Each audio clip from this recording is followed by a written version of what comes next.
The U.S. is investigating what caused American diplomats in Cuba to experience mysterious symptoms. Sources tell CBS News that lawmakers were caught off guard by news of the illnesses, which included hearing loss. Members of the House and Senate are now requesting congressional briefings into what happened.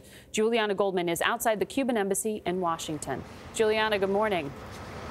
Good morning. Well, this all started late last year in Havana, and now there are many questions and not many answers. But in May, the U.S. did expel 2 Cuban diplomats from here in Washington.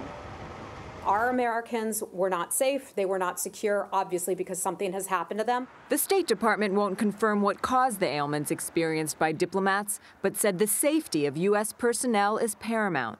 Categóricamente. On Cuban state TV, the government denied any involvement and called the removal of Cuban envoys from the U.S., quote, unjustified and baseless. The ongoing investigation is pointing to high-tech sonic technology that can't be heard by humans but is clearly harmful. Investigators believe the device was placed in or around the homes of U.S. embassy workers in Havana. More than a dozen staffers at the U.S. Embassy in Havana reported various symptoms, from headaches to sleeplessness to permanent hearing loss. Security officials swept the home of one Canadian diplomat who experienced adverse health effects. Everyone in that home, including Cuban employees, was hospitalized. This also impacted family members of the diplomats, and I think that's even more disturbing. John Caulfield was chief of mission in Cuba during the Obama administration. He says when he was there, diplomats were recorded and filmed, but never harmed.